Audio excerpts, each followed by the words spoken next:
নমস্কাৰ। আমি আছোঁ বনাই আঞ্চলিক শিৱ মন্দিৰ, আমাৰ বনাই হাইস্কুলৰ ওচৰতে। আপোনালোকৰ আশীৰ্বাদত এই মন্দিৰ ভাগত যিখিনি মূৰ্তি আছিলে সেইখিনি ৰং তুলিকা অংকন কৰি থকা হৈছিলে।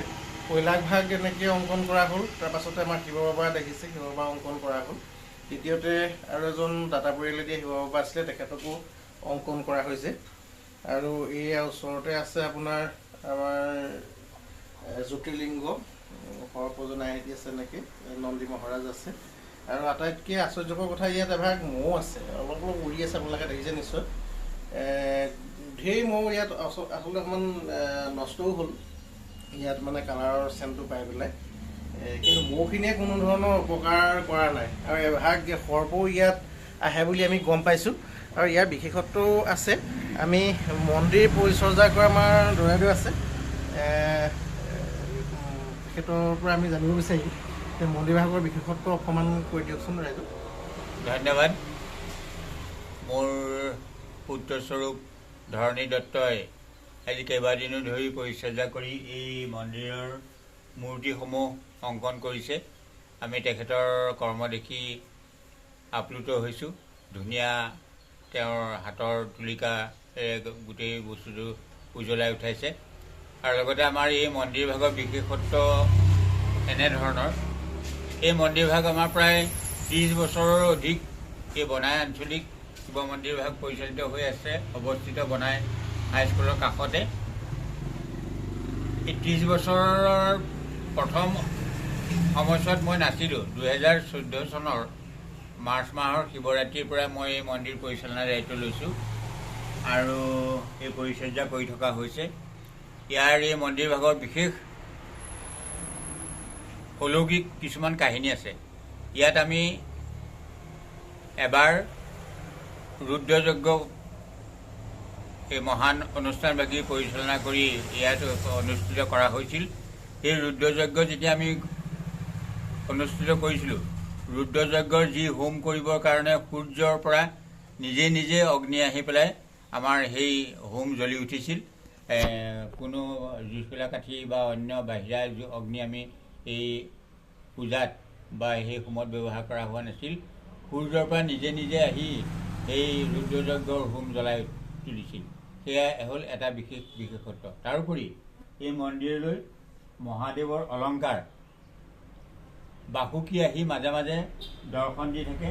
আৰু সেই বাসুকীয়ে আমাৰ পৰিলক্ষিত হৈছে, আমাৰ দৰ্শন হৈছে মহাদেৱৰ জ্যোতিৰ্লিংগত আহি মেৰপাতি ধৰি কেতিয়াবা মূৰত সলাই থৈ যায়, সেয়াও আমি দৰ্শন কৰিছোঁ।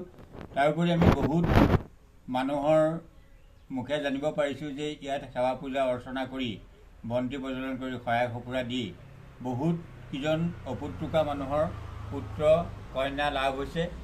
আৰু বহুতকেইজন যুৱক যুৱতীয়ে ইয়াতে আহি অৰ্চন বন্দন কৰি সেৱা পূজা কৰাৰ ফলত তেওঁলোকৰ চাকৰি কৰ্মসংস্থাপনৰ ভাগি হৈছে। আৰু ইয়াত প্ৰতি সোমবাৰে অগণন ভক্তৰ আগমন হয়। তাৰোপৰি আমাৰ নাজিৰাস্থিত অগ্নিনাভ মন্দিৰ, আমি প্ৰায় তালৈ যাওঁ। তাৰ পৰাও শিখা বেজবৰুৱাই আমাৰ ইয়ালৈ এভাগী চন্দ্ৰতাপ, এভাগী পিতলৰ চাকি, এভাগ ডাঙৰ ডম্বৰু আৰু এভাগ ত্ৰিশূল দি পঠিয়াইছিল। আমিও ঠিক তাত আমাৰ অনুৰূপ কেইটামান বস্তু দান কৰি থৈ আহিছিলোঁ। তেখেতলোকে যথেষ্ট আমাৰ এই মন্দিৰ ভাগক অগ্ৰাধিকাৰ দিছে। আমিও তেখেতলোকৰ বন্ধু মন্দিৰ হিচাপে বৰ্তমান চলি আছোঁ। আৰু ইয়াত আৰু কেইদিনমানৰ পিছতেই মহাশিৱৰাত্ৰি অহা বুধবাৰ ফাগুন মাহৰ 13 তাৰিখ 26 ফেব্ৰুৱাৰীৰ পৰা অনুষ্ঠিত হ'ব। গতিকে ইয়াৰ পৰিভ্ৰমণৰে কাম চলি আছে। মহাশিৱৰাত্ৰি উদযাপনৰ পৰিভ্ৰমণৰ কাম চলি আছে। আৰু আমাৰ ৰাইজে, ওচৰ চুবুৰীয়া ৰাইজে আহি পেলাই ইয়াতে কাম কৰি অশেষ কষ্ট কৰি এই অংকন কৰিছে। কিছুমান গিল আদি যন্ত্ৰ ভাজনি আমাৰ এই বৰ্তমান এই উদযাপন, যিখন আমাৰ শিৱৰাত্ৰি উদযাপন হ'ব, এই জয়ন্ত ভাজনী দেৱে ইয়াৰ ৰং পেইণ্ট কৰি আছে। তেওঁ নিজে সভাপতি যদিও এইবোৰ কামত অগ্ৰাধিকাৰ দি পেলাই কামত আগবাঢ়ি আহিছে। আৰু ওচৰ চুবুৰীয়া ৰাইজৰ যথেষ্ট সহায় সহযোগ আমাৰ ইয়াত আছে। পুনৰ আমি এইদৰে এই আমাৰ ধৰণী দত্তৰ নিচিনাকৈ উদ্যোগী আৰু এই তুলিকাৰ যি ৰং গুলাই ধুনীয়াকৈ ভগৱানৰ মূৰ্তি অংকন কৰি উজ্বলাই উঠিব পাৰে তেনেকুৱা যুৱকৰ আমি সহায় সহযোগিতা পুনৰ পাম বুলি আমাৰ বক্তব্য ইমানতে সামৰিছোঁ। আমি সকলোলৈকে আমি পুনৰ শ্ৰদ্ধা নিবেদন কৰিছোঁ।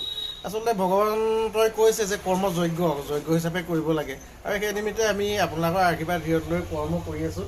আপোনালোকে নিশ্চয় দেখিছে যে ভৱিষ্যতেও কৰ্মখিনি কৰি যাম।